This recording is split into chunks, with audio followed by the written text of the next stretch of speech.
presentation on world map images may shock you and stretch your mind. It will certainly impact how you think about the world. You will learn how map makers wrestle the shape of the round Earth to place it flat onto a sheet of paper. Most people are familiar with this world map, but as you will learn, there are many ways to view the world. You will hear stories about a number of unique maps and how they came to be created. Map publisher Bob Abrams from ODT will take you for a peek behind scenes into the minds of 12 map makers to explore the values, philosophy, worldview, and politics that led these map makers to represent the world in the way they did. This video has 3 powerful messages that are conveyed through an analysis of these maps. First, we can understand the world only if we're willing to see things from multiple perspectives. Second, reality must be seen from many vantage points. And thirdly, one person's voice can impact the planet. At the end of this program, you will recognize that maps do make a difference in how we see the world. The challenge of map makers is to find a way to take the shape of the globe and to transfer that onto a flat surface. And to think about this task, I want you to, how many people here have ever tried to peel an orange and to keep the peel in one piece? Raise your hands if you ever tried to do that. Okay, well, about 2/3 of the people here. I tried to do this earlier today with, in fact, some clementines, and I had some very interesting results, all of which resulted in very ugly maps. No matter what you do, it's impossible to totally flatten it out. And that illustrates the point. You can't make a round globe into a totally flat surface. Is there a best way to peel an orange? Is one way better than another? They're just different. There are many ways you can peel an orange. You can peel it all around so it spirals around. You can sort of split it and peel each piece off, or you can just sort of do it at random. But however you do it, clearly isn't a best way to peel an orange. The way that map makers do this is to imagine a light bulb in the middle of the globe and then shining through the surface of the globe and projecting, that's why they call them projections, projecting the surface of the land and the water onto points on that cylinder that surrounds the round globe. Now, this actually isn't how cartographers do it. It's done with mathematical formulas, but it's as if it were projected out like that. And then you can slice the cylinder anywhere you want and then unwrap it, and presto, you have a flat map. So that particular projection is called a cylindrical projection. And you've got the second type down is an azimuthal, or projecting the globe onto a plane, good for a continent like Antarctica, represents it well. Or the third one is a conical projection, good for just, again, a certain area.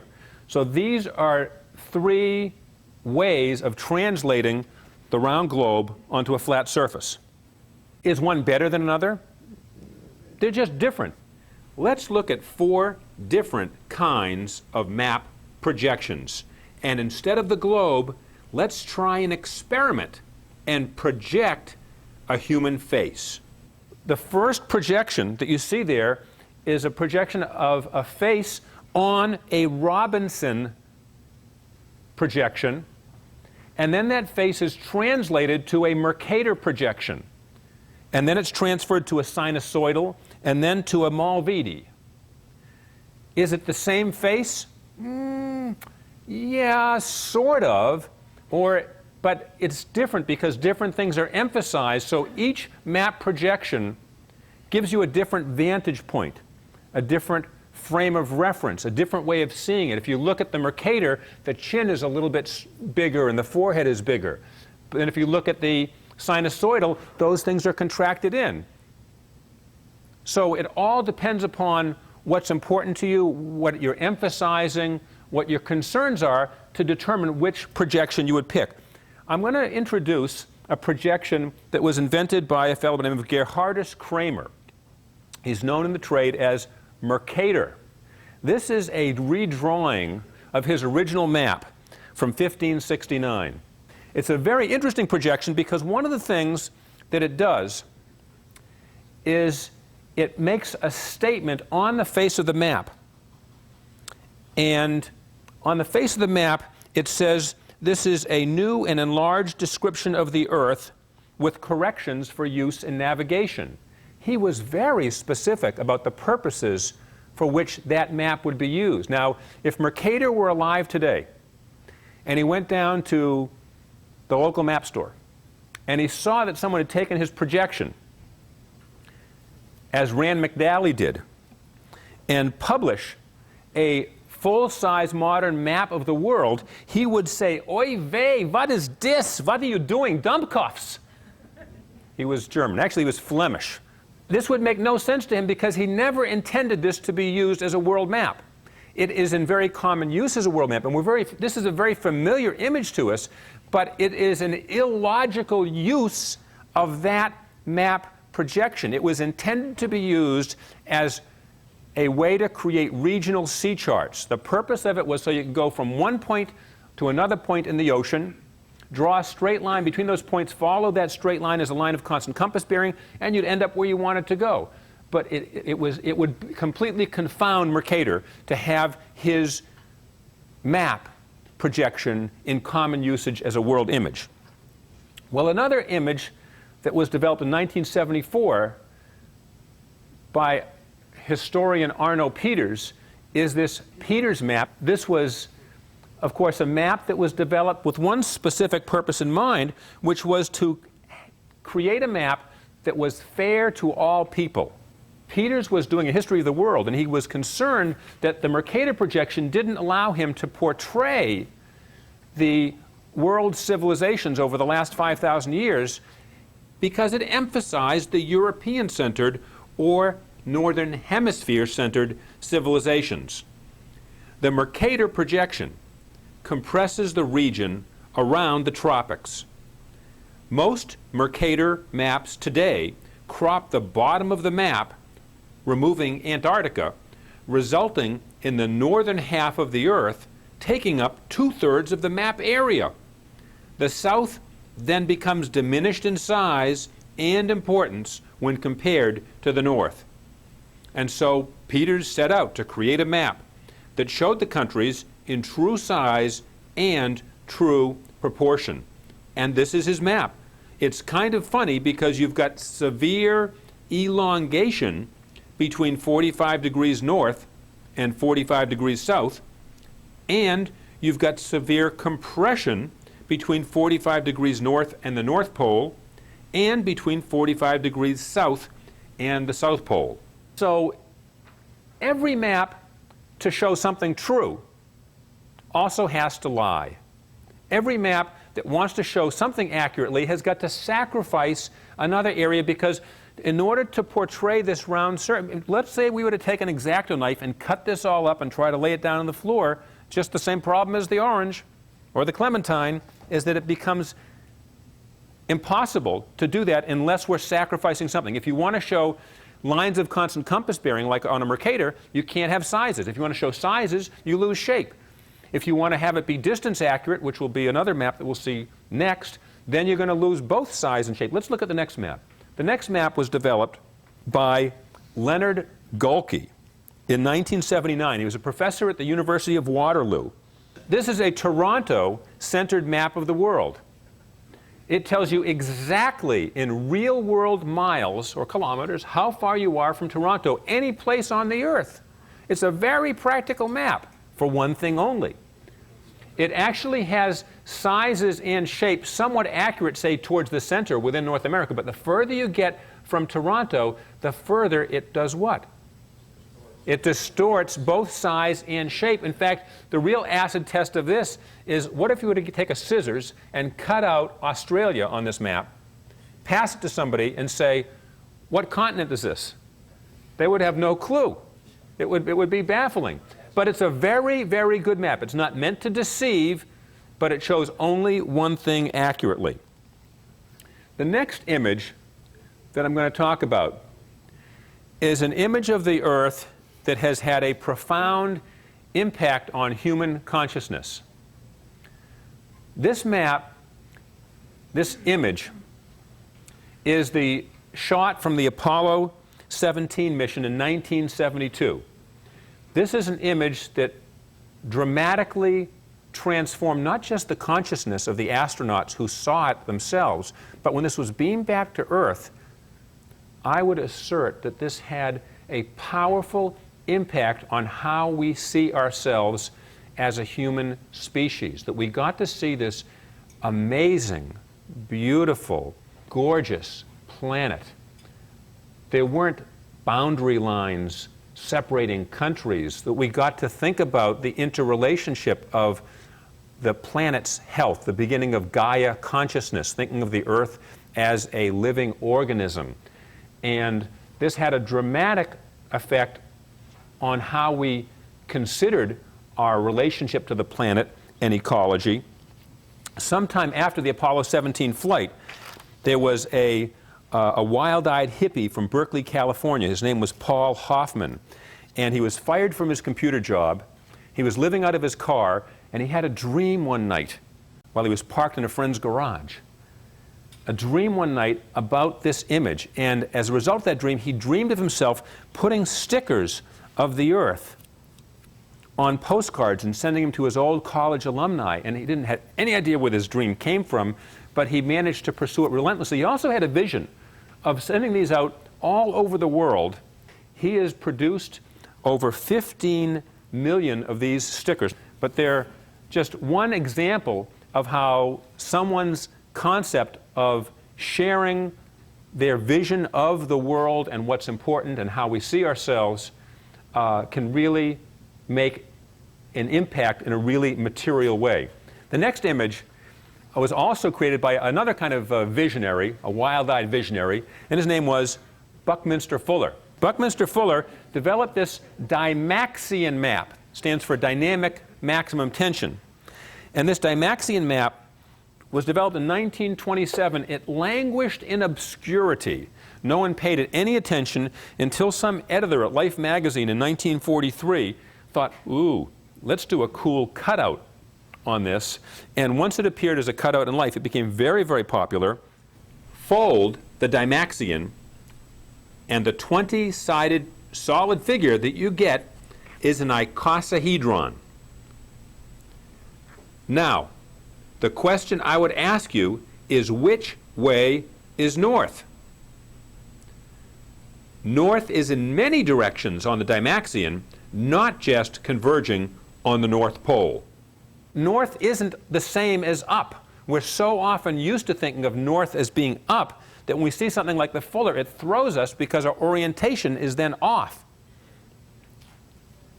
Well, another map that questions our assumptions about north was actually a map that I enjoy telling school teachers about especially. This was a map that was first drawn by a 12-year-old boy from Australia.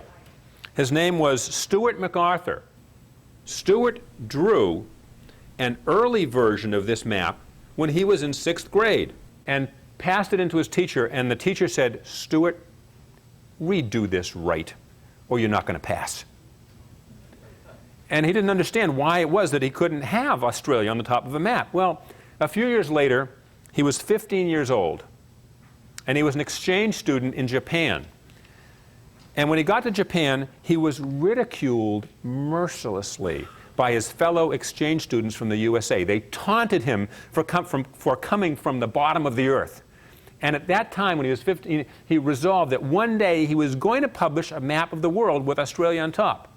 So fast forward 6 years, he's 21, he's graduating from the University of Melbourne. This is Australia Day in 1979. He published this map that you're looking at, and since that time, it's sold 350,000 copies. Not bad for a kid who was told to do things a different way. An abbreviated version of the caption on that says as follows: at last, the first move has been made, the first step in the long overdue crusade to elevate our glorious but neglected nation from the gloomy depths of anonymity in the world power struggle to its rightful position, towering over its northern neighbors, reigning splendidly at the helm of the universe. No longer will the South wallow in a pit of insignificance, carrying the North on its shoulders for little or no recognition for her efforts. Finally, South emerges on top. South is superior, South dominates, long live Australia, ruler of the universe. Here is another map that brazenly states that North is not the same as up. It takes another familiar map projection, the Vandergrinten, reverses the poles, and gives that somewhat unique south-up point of view. This is what we published as the What's Up South world map. It is a modern, up-to-date political map that is shown on a Vandergrinten projection. That's a projection that was in very, very common use. It was, in fact, the official projection of the National Geographic Society from 1922 to 1988. For 66 years, this was probably the second most popular projection next to the Mercator of all the other images we're used to thinking about seeing the world in. But what we've done is we've flipped it upside down, and it looks like it's a whole different situation. That's a Vandergrinten. It's a Vandergrinten projection. Let's look at our next image of the world. Now, this is also a beautiful, beautiful image. This is a satellite composite photograph developed by Tom Van Sant. It's called the Geosphere Project. It was produced in 1990. The projection used to assemble this collage is the work of Arthur Robinson, perhaps the most famous cartographer of the 20th century. Tom Van Sant's Geosphere Map, using Arthur Robinson's projection, was assembled from thousands of satellite photographs. The satellite was about 530 miles above the Earth, and these individual satellite pictures have then been squeezed and stretched to fit into a Robinson projection. The way this map was developed was, again, one of these stories of Tom Van Sant came down with an eye disease that threatened him with blindness. And he had to put antibiotics into his eyes every 30 minutes for 10 days. And in order to deal with this, rather than fighting off sleep, he went into a state of deep meditation. And at the end of 10 days, he came out of it with this overpowering sense of needing to produce an image of the world as shot from space. And it took him a year to do it, and that's the result. It's a collage. The next one that I want to show you is a very interesting picture. Here's the Earth according to population size. This cartogram was created by cartographer Paul Bredding. This is a map that gives up territory to tell you how many people are in each country. So each tiny square on this map is 1 million people. And if you don't have, like, do you see Greenland on this map? No, there's not 1 million people in Greenland, so it's gone. Okay? You don't get to show up unless you've got 1 million people. It's a minimum threshold. You've got it or you don't. Compare both those. Now, the Peters map is said to be fair to all people, but which map is fair to all people? Well, they're fair to all people in different ways. Or you can say the Peters map is fair to all acres, whereas the cartogram is fair to all people. And fair to all people, what about the Palestinians? What about the Tamil rebels? I mean, there's a lot of people that aren't represented because we conceive of nation states as the only thing that merit tracking population size on. But there are people, as we know, that don't have their own nation state. This next map is attributed to Leonardo da Vinci, whether it was his own work or simply created under his supervision is a matter for the historians to wrestle with. But it's clearly a beautiful map. It's one of the first maps that ever had the name America on it, and it's one of the first maps that ever had a South Polar Continent region mapped out on it. So it's a very interesting view of the world. It's, again, just one more different way to see things.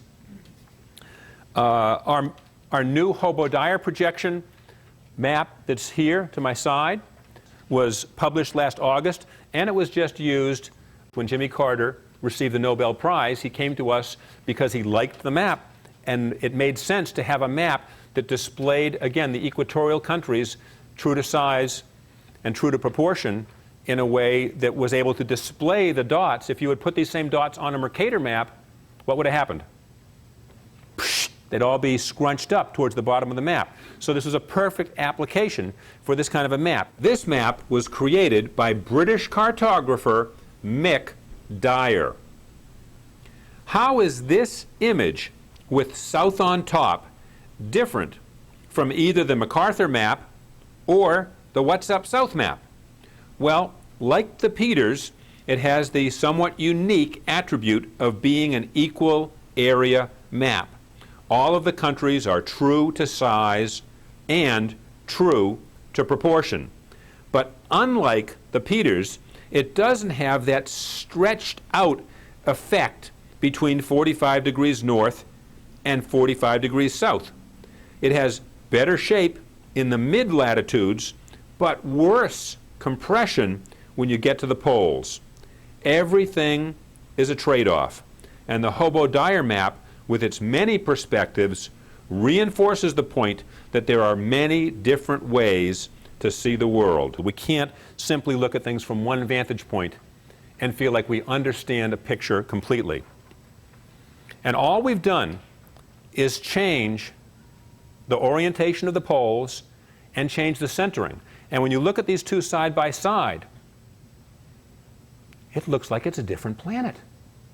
It looks utterly different. I ask you, how much water is in the image to the right? And you'd say, oh, I don't know, 50% or something like that. And you look at and ask the same question here. How much water is in this image here? Oh, 68, 70, something. Well, that's really what there is on the Earth. And it's the exact same amount there. It's just that your attention is focused on different things. And so what you put in the center of a map, how you frame things, how you orient things, communicates a very important message. I'm going to close this presentation by telling you a short story. We, as you may know, are the publisher and distributor of the Peters map for North America. And as a map publisher, you often get a lot of flack from people.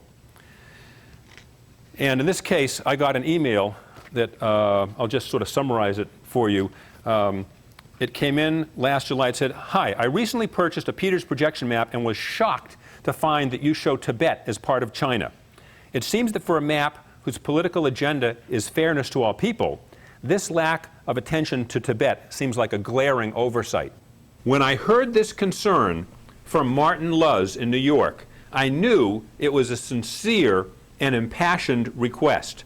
But I also know that when issues come up like this, I defer to the official Peters map cartographers in Oxford, England. So I forwarded the email on to Oxford's chief cartographer, Terry Hardacre, in the UK. Here is Terry's reply to Martin. The Tibet question is a tricky one, but we have no alternative but to follow a consistent policy on all disputed territories, which is to show the situation as recognized by the UN or in certain circumstances the de facto situation. To date, the UN has not recognized Tibet as an independent nation. We cannot get into the rights and wrongs of any territorial claim, otherwise we would be seen as partisan. You may not know that there are currently approaching 200 territorial disputes worldwide. Just because they do not all get media publicity does not mean they are less significant to the people who are pursuing the claim." So this was Terry's response to the person who was complaining. And I thought it was a perfectly good response. I mean, to me, I'm out of my league here, so I just felt fine about that. And I didn't expect we'd hear from the original, the person who sent this was Martin Luz from New York. So anyhow, 3 or 4 weeks goes by, and Martin then sends a very long 2-page, this is his final parting shot, you know, a letter directly to Terry. And he says, "Dear Terry, I've been giving your thoughts on Tibet quite a lot of thought, and I'd like to reply." And I'm just summarizing this. The validity of the Chinese occupation of Tibet, until then a sovereign nation, comes only from the refusal of the international community to do anything about it. And given the claims of the Peters projection to objectivity and respectful fair play, it is especially disappointing to have this dispute swept under the rug. The repudiation of white Western colonial imperialism may be objective, but it is very old hat. I guess what I'm trying to say is that it's all fine and good to be iconoclastic when it costs you nothing. But in the end, it's a sad commentary which undermines your message that your objectivity and your idealism only extend as far as your pocketbook. Well, you know, again, it's one of these things where I thought this was done and handled, and I didn't need to say anything else about that. The end of the story is, 4 weeks after that, Terry Hardacre and I are revising the Peters map. We made about 30 changes because there are boundaries that have changed, there are capitals that have changed their name. There's a lot of things that have to be updated cartographically every time you redo a map.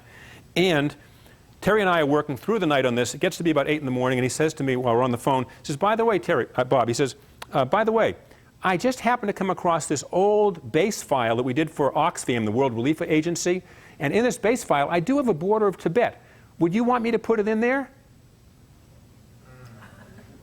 And my jaw dropped, and I said, Terry, you want me to make the call whether Tibet has the border on it or not? And he said, yeah, we have it, we can put it in, you know. And this is the same guy that just wrote this other email. And something to myself, well, and all of a sudden I'm starting to feel really omnipotent here, you know. It's like, and so Terry, I'm dumbstruck. And Terry says, Bob, are you there? Yeah, I'm here. He said, well, do you want Tibet in? Well, Terry, I just want to enjoy the power here for a minute, you know. I want to have that feeling that I get to be the one that says whether Tibet has a border or not. He said, well, do you want it? I said, yeah, I want it. The point of that this example illustrates is that one person made a huge difference. The Peters maps that we're now selling have the Tibet border on them because one person made a point of not just complaining once or not just criticizing once, but to staying on it. And I guess I use this as an example to say your voice counts. We're at a place in this country's history where, you know, people feel like their voices don't count. And it's not just going into the voting booth. It's talking to your neighbors and talking to your friends. And that's the great thing about this country, is that we can express ourselves freely, whatever your politics are, whatever your position is. Don't sit on your opinion. Share that opinion and make a difference. Thank you.